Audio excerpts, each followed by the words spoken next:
ஜானகி சந்தியா சீரியலில் நாளைக்கு ஒரு சூப்பரான அதிரடியான எபிசோட் வந்திருக்கு. அதுக்கு முன்னாடி வீடியோ பிடிச்சிருக்குன்னா உங்களுக்காக தான் போடுறேன். எவ்வளோக்குள்ள பிடிக்குமோ அவ்வளோக்குள்ள லைக் பண்ணிட்டு பார்த்து சப்போர்ட் பண்ணுங்கள் ஃப்ரெண்ட்ஸ். இந்த பக்கம் ரகுராம் வந்து அவங்க தம்பிக்கிட்ட வந்து சொல்கிறாங்க, விடு, இனிமேல் தயவு செஞ்சு நீ வந்து என்கிட்ட பேசாத.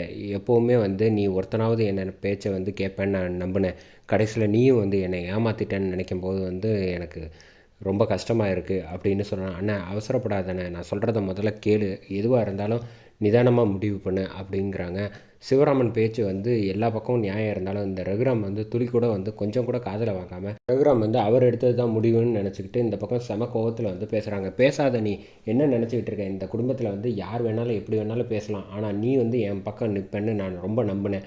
ஆனால் கடைசியில் நீயும் வந்து என்னை மற்றவங்க மாதிரியே ஏமாற்றிட்டு போயிட்டல அப்படிங்கிற மாதிரி சொன்னாங்க. அண்ணா அப்படிலாம் சொல்லாத அப்படின்னு சொல்லிட்டு சிவராமன் வந்து காலில் விழுகுறாங்க. ரகுராம் உடனே வந்து சிவராமனை வந்து தட்டி விட்டுறாங்க. தட்டி விட்டுட்டு, இங்கே பாரு, இனிமேல் வந்து நான் என் வாழ்க்கை பூரா வந்து நான் என் பொண்ணுக்காக மட்டும்தான் வாழணும்னு நினைக்கிறேன். அதை இனிமேல் என் விஷயத்தில் வந்து நீங்கள் தலையிடாதீங்க அப்படிங்கிற மாதிரி வந்து சிவராமன் கிட்ட சொன்னோன்னே, ஏன் இவ்வளோ தூரம் கோவப்படுறேன், நான் சொல்கிறத முதல்ல காது கொடுத்து கேளுங்க அப்படிங்கிற மாதிரி வந்து சொல்கிறாங்க.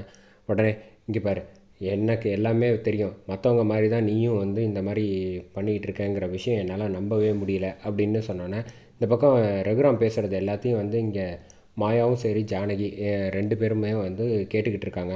ஆனால் அவங்களால எதுவுமே வந்து பேச முடியல. ஆனால் நான் சொல்கிறதுக்கு முதல்ல கேளு, நான் எதுக்காக வந்து இதெல்லாம் செஞ்சேன்னா இந்த குடும்பத்தோட கௌரவத்தை வந்து காப்பாற்றணும், புவனேஸ்வரி கிட்ட போயிடக்கூடாதுங்கிறதுக்காகன்னு வந்து பொறுமையாக வந்து சொல்கிறாங்க. ஆனால் அதை துளி கூட வந்து கேட்காம இந்த ரகுராம் வந்து கோவத்தில் வந்து பேசுகிறாங்க. இங்கே பாரு, உனக்கு வந்து பதவி இதெல்லாம் வந்து கிடைக்கிதுன்னா முதல்ல சந்தோஷப்படுற ஆள் நான் தான் அப்படின்னு அந்த மாதிரி சொல்கிறாங்க. அதை கேட்டோன்னே வந்து இங்கே சிவராமன் வந்து பேசுகிறாங்க.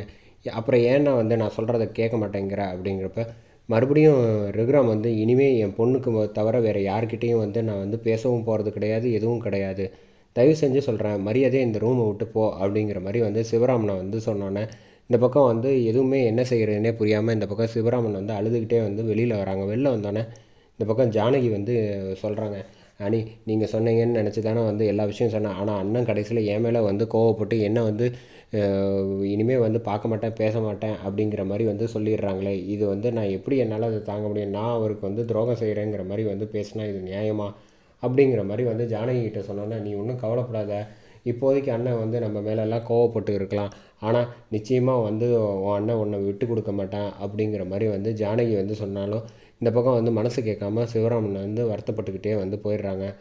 போனதுக்கப்புறமா தான் இந்த மாயா வந்து சொல்கிறாங்க, இப்படியே இந்த பிரச்சனை வந்து போயிட்டு இருந்தால் சரியாக வராது, அதனால் இதுக்கு வந்து ஒரு முடிவு கட்டணும்னா ஜானகி வந்து சொல்கிறாங்க, எல்லாருக்கும் எல்லா பிரச்சனையும் வந்து சொன்னால் மட்டும்தான், அவருக்கு சொன்னால் தான் சரியாகும், இல்லைன்னா வந்து இந்த நாளுக்கு நாள் வந்து நம்ம குடும்பத்தில் வந்து புவனேஸ்வரியால் வந்து சண்டை அதிகமாகிட்டு தான் போகும் அப்படின்னு ஜானகி சொல்கிறாங்க. உடனே வந்து மாயா வந்து அவசரப்படாதீங்க பெரியம்மா, இப்போ நீங்கள் வந்து எல்லா விஷயத்தையும் வந்து நீங்கள் இப்படி சொல்லிட்டீங்கன்னு வச்சுக்கோங்களேன், அப்புறம் நமக்கு வந்து எதுவுமே இப்போ இவ்வளோ நாள் வந்து நம்ம கஷ்டப்பட்டதுக்கு பலன் இல்லாமல் போயிடும், எல்லாத்துக்கும் அந்த புவனேஸ்வரிக்கு வந்து நான் முடிவு கட்டுறேன் அப்படின்னு சொல்லிட்டு மாயா வந்து ஒரு திட்டம் போடுறாங்க கார்த்திகை பிடிக்கிறதுக்காக. அதோட இந்த ப்ரோமோ வந்து அட்டகாசமாக முடியுது.